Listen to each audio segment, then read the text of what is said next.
Hey there, everybody. Welcome to another edition of What's Hot with Sea Tranquility. I'm your host, Pete Pardo, publisher and CEO of SOT. Today is Monday, July the 16th. We've got a jam-packed show today filled with a few new releases, some reissues, live albums, and of course we got a forgotten favorite, so let's jump right in. So our featured CD of the day is a brand new album. It's a concept album by multi-instrumentalist Steve Tilling. The name of the band, the name of the album is called Circus, although spelled Circu5. I guess that 5 also stands for an S. Kind of cool. Anyway, this is a very, very interesting and intriguing listen. Like I said, it's a concept album of kind of like a coming of age of a boy who grows into becoming somewhat of a psychopath in his kind of journey through life. And Steve Tilling plays most of the instruments, vocals. He's got a bunch of guest stars, notable in the progressive rock and rock community. But for the most part, this is a very fun listen. It's hard to describe the music because I think Steve is firmly rooted in like the alternative, like modern rock style, but he also has a love for 70s style progressive rock. So there's like a kind of a cool mix of more modern rock elements with like that kind of heavy prog and so on and so forth. Pretty neat booklet here. Comes in it's like a digibook, so it's filled with lyrics and artwork and photographs and all sorts of cool things. Really good vocals on here, really good instrumentation. This kind of came out of nowhere for me, and when Steve had requested that we review it, I was like, sure, we'll check it out. And very, very surprised at just how enjoyable and good this is. So I think we're going to be hearing a lot from Steve Tilling in the months and years to come. So I urge all of you to check out his latest album, Circus. Very, very cool stuff. Okay, we're going to move over to jazz. A very cool kind of jazz supergroup. They're called the Bees Bees. Their album is called Canada. Very good stuff. Let's see, who do we got here? Let's see if I can get everybody on here. So we have, in the band, Julian Sandiford on guitar, Joe Farracuti on piano, Alex Safi on bass, and Brandon Goodwin on drums, with a special guest from Masashi Usui, something like that, on tenor saxophone.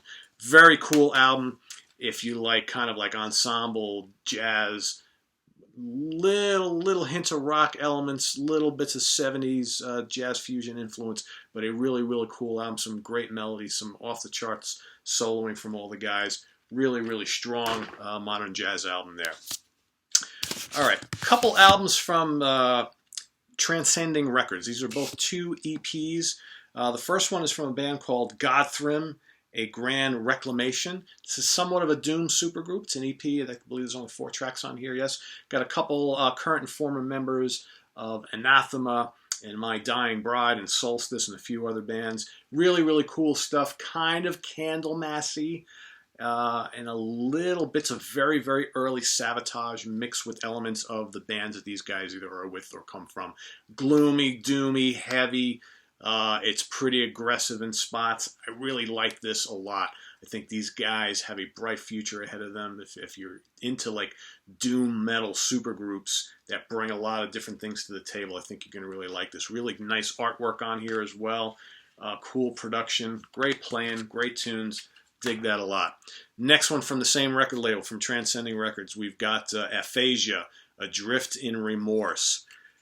Another EP, 4 tracks.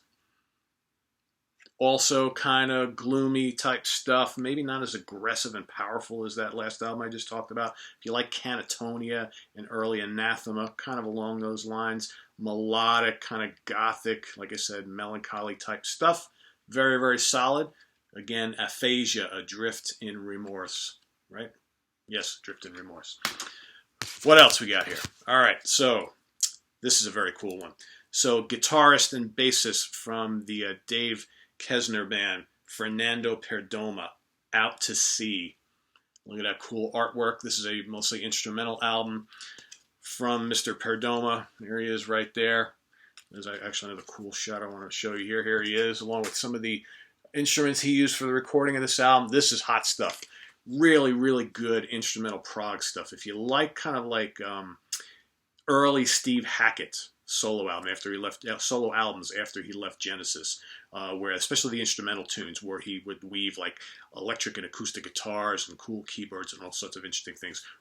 Kind of similar in spots. It's like, you know, kind of shred guitar in the vein of like Satriani Vai, that sort of thing. Maybe a little Mike Keneally. In other spots, light pastoral with lots of different textures and colors, like I mentioned, Steve Hackett, so on and so forth. So I really like this a lot. Really good melodies, great songwriting. This is a very, very highly recommended instrumental progressive rock album, mostly guitar rock album, but really, really good. Fernando Perdomo. Remember that name. Okay, another one. This is, actually wasn't that taken by this one, but I figured I'd talk about it anyway, because notable person here, Ted Turner, ex-lead guitarist from the first lineup of Wishbone Ash, and his wife Majella, Better Together. This is basically, I think they call this World Soul, is what the married duo call this album. It's a very laid-back affair. Don't expect lots of ripping Ted Turner guitar work. He does a mix of acoustic and a little bit of electric, kind of bluesy, kind of folky. The music, yeah, it's like world music, but kind of pop-influenced. It's okay. It's a pleasing listen. Honestly, I didn't get a lot out of this. I was expecting a little bit more. But for all you fans who like kind of like laid-back fare, she's got nice vocals, very ethereal vocals, nice little angelic vocal style from Majella, and Ted drops in some nice acoustic guitar work. The guitar work is pretty good on here, but don't expect anything aggressive whatsoever. Like I said, very calming, tranquil music, a nice listen, but if you're an old Wishbone Ash fan and you're expecting a return to form for Ted Turner, he's not going to go that route on this album, but an intriguing listen nonetheless. Okay, we've got a bunch of live and reissue things here. The first one, the next one, however you want to call it, is Martin Turner, ex-Wishbone Ash, and his band, The Beauty of Chaos, live at the Citadel, 2016. So if you've been following Martin Turner, ex-vocalist and bassist from Wishbone Ash, he's had a solo career for quite a while, and he's been actually doing some new material mixed in with like all the Wishbone Ash classics. So a couple of years back, he released a very fine solo album in the spirit of classic Wishbone Ash called Written in Stars. And the band, this is a 2-disc set, you got a DVD as well. The band do that entire album, front to back, start to finish, and then a bunch of Wishbone Ash classics. Really strong stuff. He's got a very good band. Again, the twin guitars are harmonizing all over the place. Like I said, the newer music that he's put together with this band is very, very strong. If you are a Wishbone Ash fan and have not stumbled upon that album from Turner and Company a couple years ago, if you haven't gotten it already, pick this up, okay? Because you'll get the whole album here, performed live with Wishbone Ash classics. Highly recommended. Check it out. Peter Banks, okay? Founding guitarist with Yes, also founding member of Flash, also prolific guest star and solo artist on his own, passed away a bunch of years ago at a very young age, but we've seen all sorts of posthumous releases come our way since his passing. Right now we've got the folks at Cherry Red in conjunction with the Peter Banks family have released a couple things here. We've got Be Well, Be Safe, Be Lucky, the anthology. Okay, this is basically a kind of best of collection of Peter's 3 solo albums and some other odds and ends. Decent if you want to get like a little bit of a glimpse of some of his solo records, if really all you're familiar with are his those couple albums he played with Yes, as well as the Flash albums. But more importantly, I think, forget that one and go straight to this. This is the self-contained trilogy. Okay, this is a 3-disc set. Oh, I got some glare there today. Okay, these 3 albums. So those 3 albums are Instinct, Self-Contained, and Reduction. These were released in the early mid-90s. And you're going to get some tracks from each of these and then some other stuff on this. But I think for a more cohesive listen to get the full effect of these albums, you just got to jump right to this. Especially Instinct and Self-Contained are actually pretty damn strong. Reduction is okay, probably the weakest of the three, but I think the first two are very, very good. And surprisingly, a lot of really great ripping instrumental tracks on here that show just how formidable a guitar player Banks became over the years. I think he actually really was back in the early 70s as well, but I think that he started to take in, obviously, in the 80s and the early 90s, you had a lot of the instrumental shred and neoclassical guitar stuff going all over the place. So Vai and Satriani and Malmsteen and McAlpine and, all those guys, too many to mention. So I think that Banks was kind of like, well, I can do that too, right? And there's some stuff on here that's like pretty damn impressive. The production techniques aren't great. A lot of these tunes have like pre-programmed drum synth tracks and drum programming, and maybe some of the arrangements aren't spectacular, but some of the tunes actually have some great guitar riffs and guitar solos and guitar melodies and things like that. So I think for a kind of introduction to the solo work of Peter Banks and to really hear what a great player he actually was, this is well worth seeking out. But all three of these albums actually have some really good material on it. So if you don't want to go this route, spend a couple less bucks, you can go this route. But I think this is the way to go. Either way, it's good to see some Peter Banks love these days, because a vastly underrated player, and we miss him. All right, last but not least. Well, actually, not last but not. I'm getting ahead of myself here. Last bunch of new releases, I should say. So the folks at Tempest Fugit Records have recently reissued and remastered the first 5 Kaipa albums. Kaipa, of course, is a legendary Swedish progressive rock band that go all the way back to I believe they got together in 73 or 74, but they released their first self-titled album for Decca Records back in 75. This is it right here. And like I said, Tempest Fugit have remastered and reissued all of the first 5 Kaipa albums.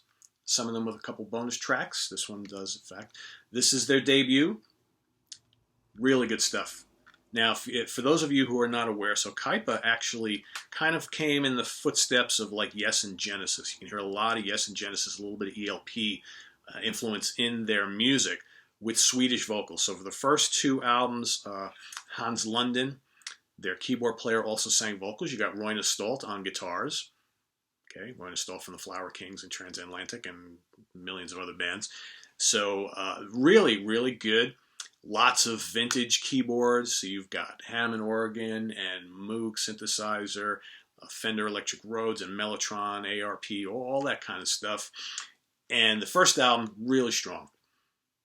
Their bassist also played a Rickenbacker, and he was firmly in the mold of Chris Squire. So if you like that booming, melodic bass in the background, intricate drums going on, all the different kind of keyboards and harmony vocals and ripping guitar, acrobatic guitar work, this will be for you.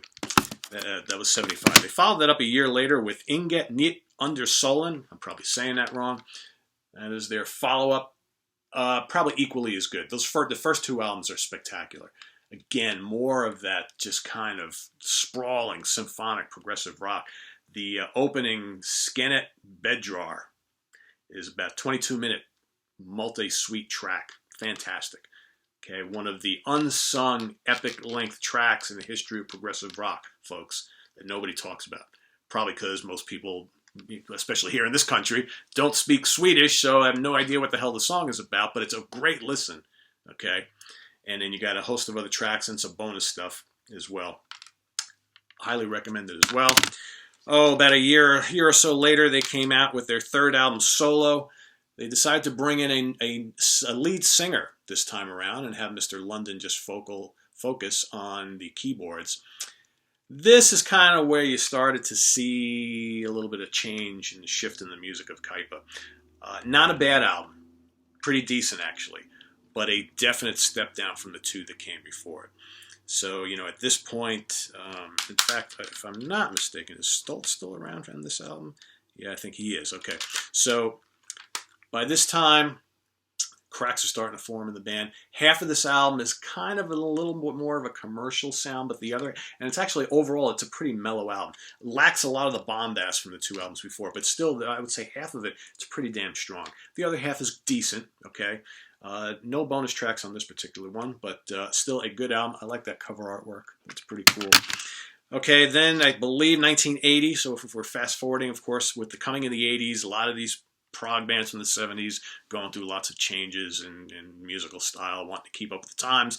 Pop and new wave and, disco and all that kind of stuff is kind of coming and going and whatnot. So, of course, Kaipa is kind of trying to change with the times too. So at this point, Stolt is out. They bring a new guitar player in, a couple other changes in the band, and the result is Honder. Pretty lackluster album, if you ask me. It's getting things are getting kind of poppy.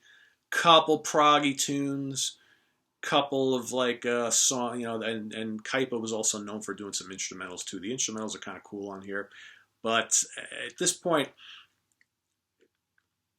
you can seriously see the cracks in the music. So I think they were trying to change, and I think the times were just kind of sweeping right by them, and that was even more noticeable in their next album, which was called, oh boy. Not just. I'm not even going to try and pronounce the name of this album. All right, it's in Swedish, obviously. This was the last studio album they would do before they broke up for about 20 years. They reformed in the early 2000s to become a full-blown symphonic prog act once again. But here, the band was trying to revitalize themselves in a time where music was, moving far away from the stuff of the 70s. And if you listen to this album, it's a pretty terrible album, but it's like the band is trying to incorporate elements of like the Talking Heads and Peter Gabriel's solo, because Peter Gabriel was pretty huge at the time, so were the Talking Heads, and just did not work. So by this time, their previous singer had left. London stepped back into the vocal spot along with playing keyboards, more of a stripped down lineup for the band. His vocal style just doesn't work with this style of music, and it's maybe 1 or 2 halfway decent tracks, but overall just kind of a mess of an album that probably never should have been recorded. But if you're a Kaipa completist, you're going to want to hear it. For me, this one's fairly worthless, but an intriguing fit into the early Kaipa discography. So with that, our last thing of the day, our last bit of business of the day, of course, is Forgotten Favorites, where we take a look at albums from either yesteryear or more recent times that nobody seems to talk about anymore, but are favorites of mine. Or maybe albums that never got their due back in the day, or maybe underground albums that nobody knows about. Whatever the case, they're forgotten by most, but they're a favorite of mine. This one is a very, very cool album from a band that I love to death, and I think a few of you have asked for me to do a career retrospective on this band, and I think I'm going to do that at some point. It's by the band Gillan. Ian Gillan, at the time ex-lead singer of course, Deep Purple, soon to be lead singer of Black Sabbath, and then soon to be lead singer of Deep Purple once again. This is the album Glory Road. Okay, a really, really good album. This is the remaster reissue, so there's your original album cover. This has just got some great tunes. Unchain Your Brain. What else here? Time and Again, No Easy Way. What a great song that is. Sleeping on the Job, On the Rocks. Just some great heavy tunes. Gillan were one, forget the fact that Ian Gillan is an iconic, legendary vocalist. But as a band, these guys were like such a solid unit. They had a fairly stable lineup during the course of their history together, with the exception of Bernie Torme leaving the lead guitar spot at some point to be replaced by Yannick Gers, who of course later joined Iron Maiden. But some really, really strong songs that firmly fit into that whole new wave of British heavy metal scene, even though most of the guys in this band predated that whole scene. They weren't like a young band performing music for the first time, but just great Gillan vocals. I think if you are a fan of Deep Purple and you love Ian Gillan and you like his work maybe on the Born Again album by Black Sabbath, but you never really discovered the Gillan music because, quite frankly, at the time, when Gillan were an active band, these albums like weren't even available domestically here. You had to buy them as expensive imports. So if you've never seeked out the music of Gillan, I highly urge you to do so now. You'll find out you're really going to like this stuff. It's pretty damn heavy and rocking. Definitely heavier than most of the stuff in that he did with Deep Purple, save for maybe the In Rock album. Kind of that aggressive style, but you know, late 70s, early 80s type of thing. Pretty heavy, great vocals, great guitar work. You know, you got Bernie Torme on most of the albums, and just a really, really underrated band, and of course a great vocalist. He's one of my favorites of all time. So anyway, Glory Road, and get the remasters because they're mostly double disc sets with all sorts of cool bonus stuff and live things and whatever. In fact, this one has for Gillan fans only, which was like a fan club exclusive album back in the day, of all sorts of B-sides and bonus things and studio nonsense and whatever. Very, very cool. So anyway, I am Pete Pardo. Visit us on the web at www.seaoftranquility.org. We're on Facebook. We're on Twitter. Of course, we're here on the mighty YouTube as often as we possibly can. We got some cool stuff coming up. So I know I've been talking about it for a couple weeks, but we've got that No Sophomore Slump rant coming up. These are bands that released dynamite debuts, but followed them up with their second album, which was as good, if not better than the debut. So that's coming up real soon. Also, Chris Allo and I are working on putting together our Judas Priest retrospective. We're plotting the day right now when we're going to record that one. So that's coming up real soon too. And I've got all sorts of other things that I've got to do. It's just been a matter of finding time. You know how the summer goes. Like you think that you're going to have a lot of time in the summer, and before you know it, you're booked on this business trip, and you got these people coming over, you're throwing this party, you're attending that party, you've got 50 million CD reviews to write up, you've got stuff on the comic book geezer side. I mean, I'm involved in like so many things right now, so I'm trying to bring, by the way, speaking of, if you guys haven't checked out Comic Book Geezers, you really need to. Okay, this is the sister site to the Sea of Tranquility, the sister channel to the Sea of Tranquility channel. So I've got a comic book show with my buddy Wild Bill, and we do that every week. Look up Comic Book Geezers here on YouTube. Basically, we are two old geezers who like talking about vintage comics. We both have huge comic collections of stuff from the 60s, 70s, and 80s, and we basically, that's what we do. We show and talk about a lot of cool old stuff. So if you're into old Marvel and DC stuff, you love Spider-Man, the Hulk, Fantastic Four, Thor, Batman, Superman, Defenders, Daredevil, you name it, we talk about it. So go check out Comic Book Geezers. Make sure you subscribe and tell all your friends too, because I know a lot of you music nuts are also comic book fans. So anyway, see you next time. Remember, www.seatranquility.org. Take care. We'll see you real soon. Thanks for coming. Bye.